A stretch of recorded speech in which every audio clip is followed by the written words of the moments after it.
Je suis originaire de Lyon, j'entraîne depuis l'âge de 23 ans. J'ai eu la chance de pouvoir entraîner des équipes et des joueurs sur le plan individuel. J'étais un modeste joueur, on va dire, en région. Et puis j'ai eu la chance d'entraîner, on va dire, assez tôt, à l'âge de 23 ans. Et puis je pense que j'ai fait comme la plupart des entraîneurs. J'ai commencé avec des plus petits. Et puis j'ai eu la chance de rapidement entraîner en championnat de France, en National 3, en National 2, en National 1, avec des garçons, des filles. Et puis voilà, quelques années maintenant que je m'investis dans le travail individuel.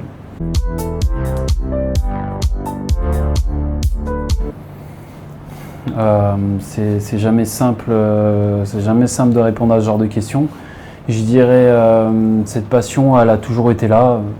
J'ai toujours aimé le basketball, mais je pense comme tout le monde, j'ai vraiment une passion pour ce jeu-là. Après, au-delà de ça, des modèles, je dirais pas des modèles, je dirais plutôt, je parlerai de rencontres.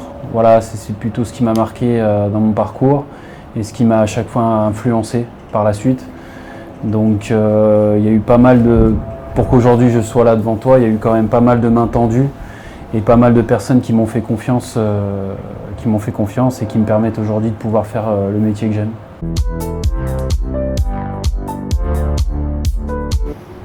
Comment on le vit? C'est une très bonne question. Je dirais que j'ai déjà beaucoup de chance parce que ma compagne est autant passionnée que moi. Elle est basketteuse et forcément elle vit les choses, elle vit toujours les choses de manière très positive, donc ça m'aide forcément. Après voilà, j'ai un entourage familial assez positif. Après voilà, c'est une passion, donc on vit les choses à fond. On se pose peu de questions au quotidien, comme je dis souvent, on tape dedans et puis on réfléchit par la suite.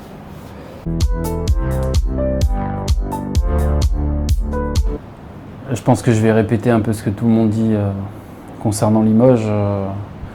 Ça reste un club historique. Voilà, moi je suis né en regardant Limoges gagner la Coupe d'Europe, en regardant Limoges sur France 3, sur les chaînes publiques. Voilà, ça a bercé mon enfance, donc c'est sûr que travailler au quotidien à Beaublanc, ça fait toujours quelque chose.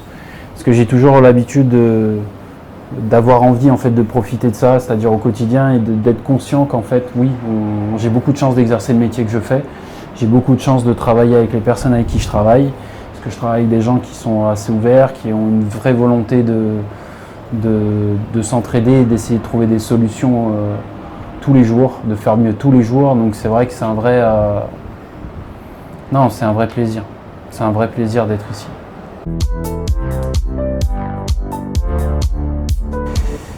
L'objectif est d'accompagner le joueur en fait, sur un plan technique.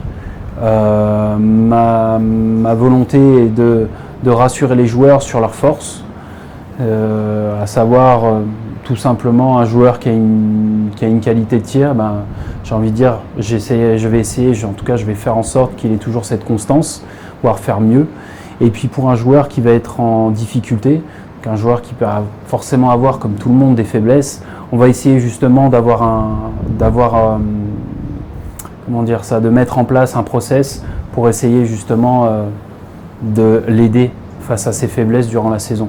Il y a vraiment un objectif, j'ai envie de dire, un peu à court terme, puis qui est de constamment performer sur ce que les joueurs savent faire, enfin en tout cas de les amener à performer sur ce qu'ils savent faire, et puis de l'autre côté, on a justement ces joueurs qui ont ces faiblesses, mais avec qui on va essayer de travailler à moyen terme sur la saison. En tout cas, ce qu'on va tenter de faire, c'est de verbaliser les choses, d'essayer de comprendre les choses, parce que je pense qu'un joueur ne peut progresser qu'à condition qu'il s'approprie ce qu'on lui dit de faire.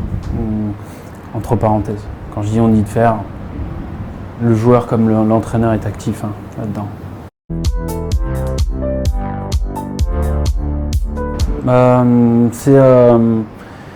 Le métier d'entraîneur, en fait, c'est une remise en question continue. Alors, je parle de remise en question dans le sens où, on est forcément toujours, on est toujours inspiré, et bien évidemment de ce qu'on va pouvoir voir autour de nous, mais on va essayer également de s'imprégner de ce qui est très positif, de ce qu'on voit vraiment de positif chez chacun. Je suis très attentif à ce que font chacun. J'essaie vraiment de comprendre pourquoi, de comprendre comment. J'essaye, parce que je suis convaincu que ça me rendra forcément meilleur demain. Donc voilà, j'ai une approche qui est positive, mais je pense que pour moi, il n'y a pas d'autre issue si on souhaite progresser.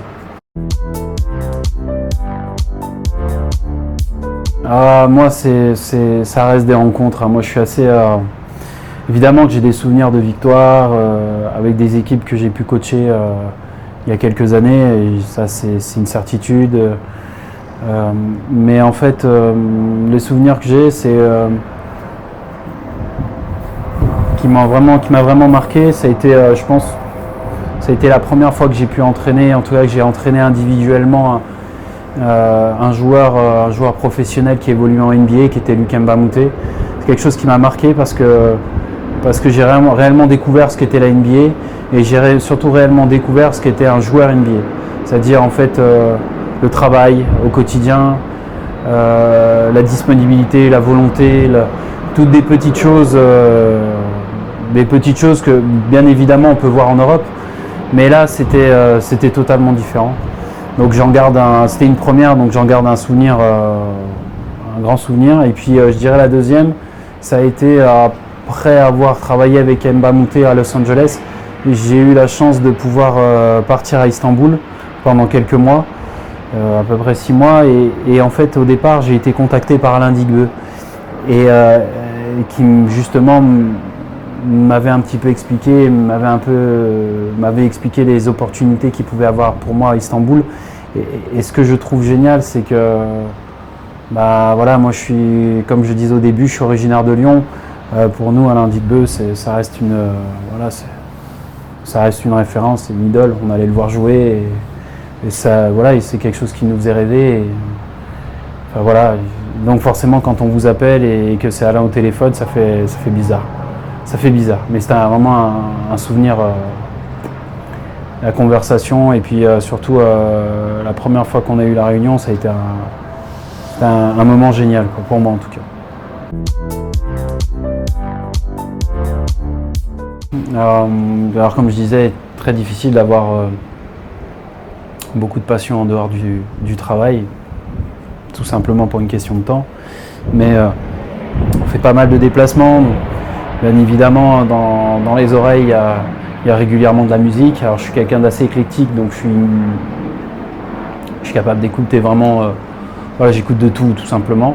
Et puis, je dirais qu'un grand fan de cinéma, un grand fan de ciné et de séries, je pense que je suis quelqu'un qui adore ça. Et puis je dirais que j'aime beaucoup lire aussi. Pour donner un exemple, le dernier livre que j'ai lu, c'est L'Alchimiste de Paul Coelho. Donc un livre que j'avais déjà lu, je crois, une fois ou deux, mais que j'adore. Donc j'hésite pas, en tout cas quand j'adore un livre, j'hésite pas à le relire une deuxième fois s'il le faut.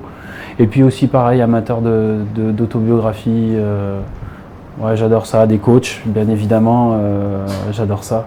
Donc voilà.